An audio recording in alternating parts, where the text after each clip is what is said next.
The true nature of fear, what everyone should know but doesn't. Fear. Who does not experience fear? Almost no one. It runs uncontrolled like a wildfire through our lives. It is there when we wake up in the morning, and before we go to sleep at night, and in our dreams. It is there unbidden throughout the day, on and off, a theme as familiar as sadness, anger, and, yes, love. Fear is definitely to be found all throughout the natural world, and can especially be seen in the animal kingdom, and because we have animal bodies, we have it too. In fact, if you look closely, you will see that fear is part of the structure of nature, and it has its own properties, rules that it follows, and highly predictable aspects. Without the vibration of fear, many animals would not be able to get a good meal. Take the little mouse as an example. The mouse has its eyes on the sides of its face, and so we can see it is prey rather than predator, and it is hunted by many different predators. When the lowly mouse goes out at night to forage, it is in a constant state of fear, eyes glancing around, whiskers twitching, body trembling, squeaking with anxiety. This is just part of the reality of what it is to be a mouse. The owl is a fearsome predator, seeking its prey at night. Although owls have big eyes to see in dim light, that is not the only sense she uses to spot the mouse. In fact, the owl is like a heat-seeking missile. It is highly sensitive to the vibration of fear, and it is the mouse's fear that lets the owl know exactly where it is. The thing the mouse thinks that will save it is what draws its death to it. Other prey, like rabbits, function the same way.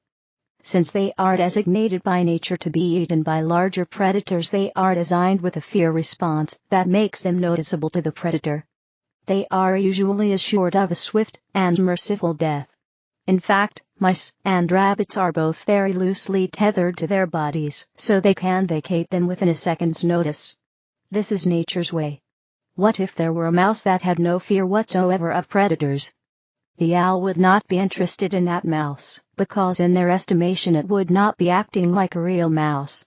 Real mice are afraid, and that is the only mouse they are interested in eating. Think about that for a while. Of what relevance is this to you? Humans are in the simian family, and they are very efficient predators with their opposable thumbs, ability to run fast and far, and their sharp strategic brains. They also have the predator characteristic of having their eyes facing forward, not on the sides of their heads, for detection of threats from behind. However, as we know, humans, like all predators, are sometimes the prey themselves, and this causes them considerable caution and fear. In fact, the human being's greatest fear is annihilation. No matter what the threat is, whether it is being mugged on a dark street, or having to face an audience for public speaking, or being humiliated in front of others, the secret, or not so secret fear is always annihilation. I won't survive this. So great is this fear that it motivates people to use all kinds of strategies to lower the risks involved. This could mean avoidance, denial, projection, and a host of other defense mechanisms, all designed to avoid a perceived threat to their well-being. What humans don't realize is that these strategies are also the very thing that will draw their worst fears to themselves, just like the mice, just like the rabbits. The strategies really just mask the fear on the surface, but the vibration of fear is still there, broadcasting for all to notice. Criminals, thieves, muggers, rapists, child molesters, and the like are all predators, who are surveilling their surroundings for vulnerability and weakness. They readily admit this to law enforcement. They are watching for fear, for uncertainty, for low self-esteem, and so on. This is what draws them to their victims. Once again, fear is the magnet that brings them to choose their victims. The same thing happens with law enforcement that choose someone to bully or harass, and this same phenomenon happens on the school ground, and on the internet with bullies and victims. Human beings have developed the rather strange logic that fear is what is going to save them from the tiger. They see it as part of the fight or flight response, the motive to get away quickly, or fight to the death. The truth is that the fight or flight response can be activated without fear's involvement. You don't have to be afraid to seek to avoid the shark, the bear, the criminal, and so on. Master martial artists know this, and understand that it is extremely important to maintain neutrality when being attacked by an opponent, or you are going to end up into the floor. Fear is not their friend, nor is it yours, ever. You are much more efficient coming from neutrality than coming from fear. In Japan it was said that among the samurai, that the soldier who was already dead was the most lethal opponent one could face because they had no fear of dying. Fear has a number of predictable characteristics, and this allows it to be used as a vicious tool by unscrupulous politicians, tyrants, dictators, and their minions or toadies. The first predictable characteristic is that fear always begets more fear. If you are afraid of one thing, it makes it more probable that you will be afraid of all that fall into that class of things. A man who is afraid of a woman, for example his mother, is more likely to become afraid of all women than a man who is afraid of none. This goes for women who are afraid of men as well.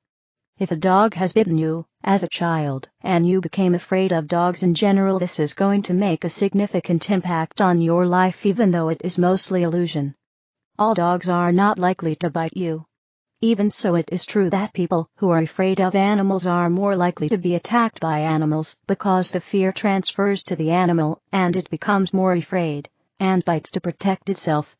As an example, one time I was walking with my dog Sancho in the mountains behind Santa Fe on an unofficial trail where leashes were not required. There were no people around and I saw no need to keep him on his leash, especially since I had a rotator cuff injury, and did one not want it to get worse. Suddenly a woman showed up from around a corner and displayed a great deal of anxiety. She began to yell at me to put him on his leash, which I was already doing, but she was not placated. I tried to calm her down, telling her that he was a friendly dog and had never bitten anyone, but she was so agitated and screaming at me that Sancho began to grow uncomfortable with her and started to growl, and seeing that she could not be calmed down and starting verbally attacking me for being a man trying to shush a woman, I saw the situation was deteriorating. All I could do was trot away quickly to get Sancho away from her and her away from him. She continued to berate me from afar, and the whole thing was a great example of fear begetting more fear, because even I became worried of what Sancho might do if she were to try to attack me physically, which was a very real possibility given her aggression toward me. It became obvious to me that she had other issues. One fear spread quickly to a number of fears. This example leads us to the second predictable characteristic, that what you fear can easily be associated with other similar but different things. If you are bitten by a black dog as a child, and you run into something that reminds you of that dog, perhaps a black coat or different animal comes along who happens to remind you of that dog, the fear will spread to all similar but different objects. Before you know it, anything that is black and furry, including a person with a mop of black hair, is going to remind you of that dog, and you will be afraid of them all. Perhaps the actual fear has more to do with someone of a different sex, or how one was treated as a child. If you are afraid of the dynamics of one conspiracy theory, you can easily fall prey to others. Until that is your reality, everything is going to kill you. If you know this, you can easily set traps for people and make them more and more afraid. And the more they are afraid, the more you can control their behavior. A third characteristic of fear is that it is catching from others, like a virus. This is the motive behind mob behavior. In Salem, people were afraid of witches because they had been programmed by religious authorities that witches were in league with the devil, and therefore they could lose their souls if a witch was amongst them, the fear of annihilation again. So, this fear spread from person to person, and mobs would set out looking for witches to turn in, burn, and kill. This too could be manipulated by those seeking power and control over others. Notice how this is as operative today as it was in the past. Now realize that the younger the soul age of a person, the more likely they will be unreasonably afraid. Infant souls are literally afraid of everything they consider not me. Toddler souls are deathly afraid of anything that is different from what they feel safe with. This is why toddlers often cling to their mothers and turn away from an unfamiliar person. For a toddler, this prejudice is common and understandable. It is part of their developmental stage. However, an adult who turns away from others because they have black or brown skin is acting no differently than a toddler, but they cannot see that for themselves. A young latency-aged child is afraid of being bullied or losing to an older, stronger, smarter child. Young souls are afraid of losing in the high-stakes game of winner-take-all, and he who dies with the most toys wins. They are afraid of not becoming Elon Musk or Jeff Bezos. Adolescents are afraid of not being understood, of not connecting with their peers, or being considered weird or nerds. Adolescent souls are afraid of the same things. Adults are afraid of not being good parents, friends, or responsible citizens, because at times ego gets in the way. Old souls are not afraid of much, but what really scares them is giving up the ego once and for all.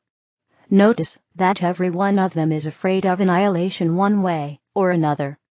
That is always lurking behind the human experience.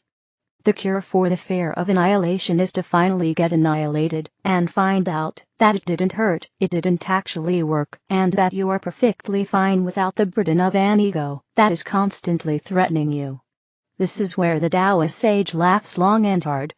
Fear then is not necessary to human survival at all. What is necessary is to be mindful, discerning, and prudent in the situation. If someone yells shark at the beach, make your way out of the water without too much splashing. No need to display panic. If someone yells fire in a theater, it is best for people to move toward the exits in a mindful way, and everyone will more likely get out safely than if everyone panics. The emotion of fear has been around for a long, long time, and most people are so afraid that they are unable to remain neutral. This is what kills them and others, just as fear ultimately kills the mouse and the rabbit. To conclude, it is helpful to realize that, in reality, every fear adds up to a denial of spirit. Being afraid is like saying, "No one cares about me enough to protect me from annihilation, not even spirit." The reality is that spirit is always protecting us from annihilation infinitely and eternally. Consciousness is indestructible. Awareness is permanent. This is the truth that was trying to be told by the resurrection of Jesus story. It was archetypal story of don't be afraid. It's all okay. It always was okay, and it will always be okay. Ultimately, our mission as human beings is to transcend fear in all its shapes and forms, because it is merely a product of the ego, and not the truth for us on an essence level. Ultimately, we are not objects that can be destroyed. We are indestructible consciousness. Tunia, feel your pain. My dearest brothers and sisters, this is Tunia speaking. I love you so very much. This channeler is in a long-distance relationship with a Pleiadian woman. They haven't physically met yet, but they talk a lot, and they're both skilled enough at energy work that their energy bodies can interact with each other just fine. Almost every night this channeler goes to sleep cuddled up with the energy body of that Pleiadian woman. The reason I'm sharing this is to illustrate that this particular Pleiadian woman is looking through this channeler's eyes a lot, and is looking through his memories a lot, all with permission. And she's not just surface level looking at the facts, but she's really feeling into everything, because she wants to understand the channeler and life on Earth as best as she can. And this particular Pleiadian woman also cries about once every week, or once every 2 weeks, as she sees the darkness and loneliness on Earth, and as she feels into the pain that this channeler has experienced in the past. And there's absolutely nothing wrong with this Pleiadian woman. While not all Pleiadians cry when looking at life on Earth, her crying every now and then is still a completely natural, and frankly appropriate reaction. This Pleiadian woman isn't being traumatized. There's a spiritual principle that says be as a child, and indeed she somewhat regularly has a short period of crying when looking at Earth, and then completely gets that out of her system, and she suffers from no long-term effects. You know, as a child does. And this isn't bad at all. What children do is often healthy and natural. Meanwhile, the shape that Earth adults have been molded into often isn't psychologically healthy.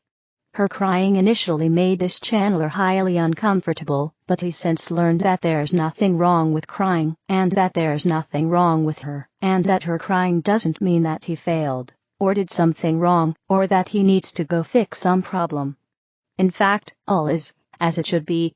As she said, even if I'm crying, I'm fine. Just because I'm experiencing the emotion of sadness in the moment, doesn't mean I'm not fine.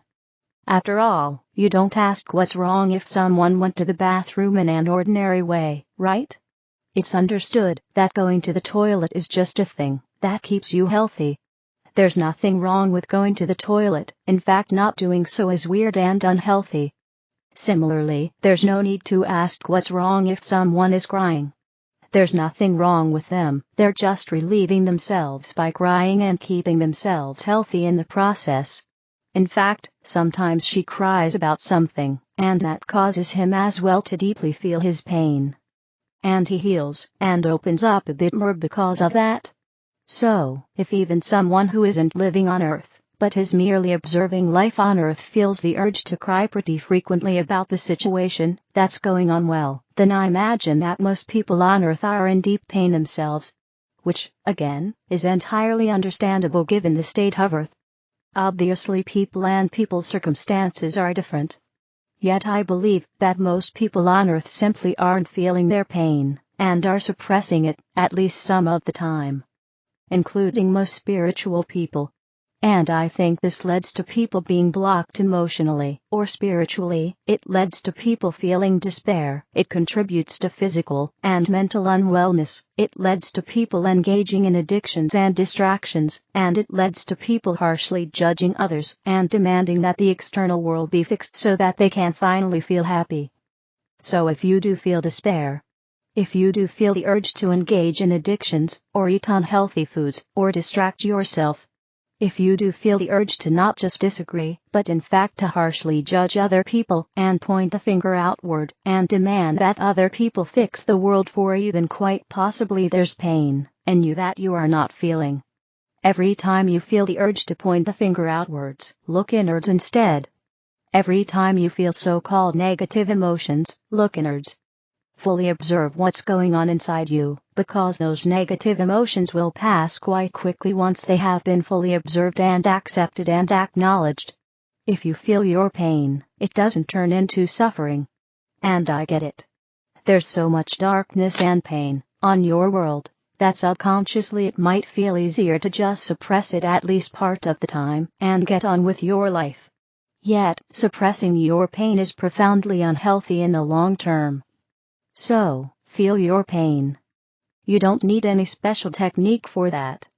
Just observe what arises in the moment, and if it's pain that arises, then allow it in, and accept it, and feel it. And if you feel the urge to cry or to go move your body, or something, do that if you're in a situation where that's possible. And if something in you arises that may be a secondary desire, or a secondary urge, try to feel what's below that. So for example, a desire for more luxury objects can mask a desire to be seen and loved and appreciated. And while it's not strictly necessary, get emotional support if you can. This can look like having a dog or a cat. It can look like journaling. Or it can look like having one or a few people with whom you share your emotions, including the so-called negative ones. Asking for a hug can help. Recently this channeler asked for an energetic hug from his Pleiadian girlfriend, and she said thank you for taking care of yourself. You asking for a hug when you were upset, like that was the healthiest thing you could do. So asking for a hug isn't weak, it's healthy. And try to make your contact with other people as emotionally safe as possible. This doesn't mean that you never disagree with each other. But it does mean that, for example, if someone is in pain, or cries, or shares insecurity, that you simply listen and love them, without immediately trying to fix them, or fix their problems, or suggest solutions. It means that if someone is venting, that you don't lecture them that they're being irrational, they probably know they're just working through their emotions. It is because they're venting now that they're able to be more rational later on. Being emotionally safe means only very rarely giving unsolicited advice, and only after you fully understand them, which requires much more listening to them than most people do. Probably you don't want to get unsolicited advice yourself from someone who doesn't fully understand you. Well, most people feel the same way. People have this idea in their mind that most people are fine, and the people who aren't fine are the ones who are crying or are experiencing emotional pain. But in fact, almost no one on earth is completely fine. Most people on earth suppress their pain, and the people who do cry or talk about their pain are the people who are most effectively taking care of themselves.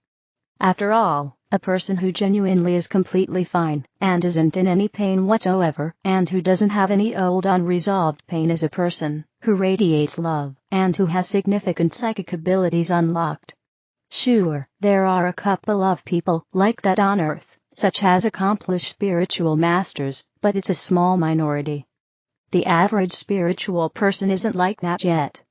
Most people aren't fine, and they're just unhealthily suppressing their pain. The people who are crying or working through their pain are at least engaging with it in a healthy way, and are taking good care of themselves. That said, I do acknowledge that some people have serious practical problems, such as financial problems, and for them making sure they can pay rent is a higher priority than feeling their pain. That is true, and I very much empathize. You're in my thoughts every day. You will be free. And I love you deeply and endlessly. Your star sister, Tunia. One who serves and Shoshanna, Galactic Intervention. Master OWS. Om Mani Padmam Maram Mani Padmam Maram. Greetings to you, one who serves OWS here, and your Shoshanna is here, and we are ready to assist you in answering your questions if you have them. And we always do hope that you do have some questions, because when you ask questions that you have wondered about, then you are helping to answer questions that others are wondering about, that they are reluctant to ask for themselves. So with that understanding, please ask your questions. Member. I have a question. Master OWS. Yes. Member. Now that we've had 2 plane crashes, I am just wondering. People always say things happen in threes, and I am just wondering if there is a 3rd plane crash coming up, or if there is still that big event coming up. Just curious. Master OWS. What we will tell you is, the idea of things happening in threes is because it is your idea, not yours specifically, but yours as a collective. And the more that you have that idea as a collective, then the more that you create that indeed happening. And if you would begin to stop that kind of thinking, as well as much of the other thinking that you all have, the what you call stinking thinking, if you were able to do that more and more, then you would not have these things happen that you have to create sayings about. You see, you create these sayings, and in creating these sayings, you literally bring about these things happening so that you would then create more sayings, you see. Stop creating the sayings, stop thinking about it in this respect. And then you will find that these things will no longer happen, because you are now creating a new reality. You, as individuals, and as always you, as a collective, are creating a new reality. Okay, Shoshanna, do you have anything you want to do? Master Shoshanna. We agree, we do not add to this. Master OWS. Very good. Would there be other questions here? Member. Okay, I have a question. We know, blessings everybody. We know that the Galactic can't intercede unless humans want to annihilate the planet, which would affect the whole universe. But at what point, or might we get a little help from the Galactic, because there is much suffering and animal dying and fires and plane crashes? I mean, can't they intercede a little, because I know that the deep state is running scared and doing everything they can? Is there some point where they can't intercede, because what they are doing is harming innocent life and animals? Master OWS. Dear sister, they have been interceding. Not interfering again, but interceding in your lives as a collective for many thousands of years. They have been doing this.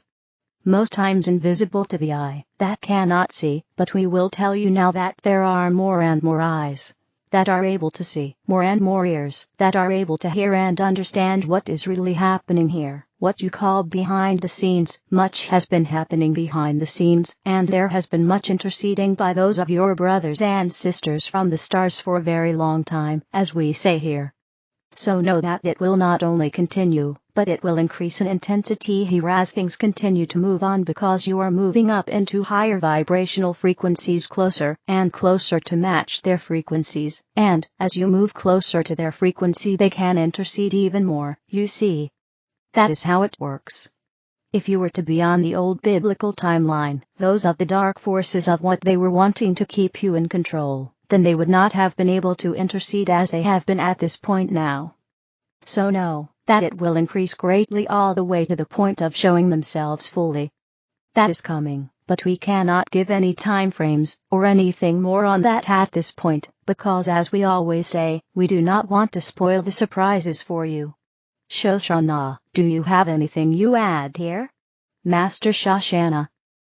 Well, we can add a perspective here, but we believe that it is not the perspective that this dear sister wishes to hear, but we will add it to wishes us to add. Member?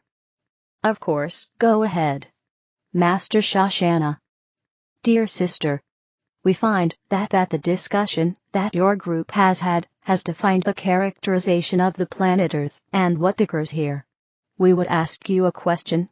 What do you wish for your galactic brothers and sisters to intercede, intervene, handle? What do you wish for them to do? Member? I get that's a very good question. To help stop the suffering, mostly of the animals who are not consciously choosing, maybe they are consciously choosing. I'm just seeing the suffering, and it's just, I want them to stop them from carrying out their evil deeds. Master Shoshanna. We will say up to us humans. We will say, dear sister, that your soul, your being, is about these beautiful creatures. This is what you are about, so you wish to save and we wish to save them. But we will tell you that everything, every experience on the planet is what you have chosen. You have chosen to be here. You have chosen to create the records, the plans to be here. You have chosen to experience pain. You have chosen to experience joy and love. You have chosen to experience it all because this planet offers it all, you see. If you did not wish to be on this planet and experience the broad spectrum of experiences that occur here, you would have chosen a different planet.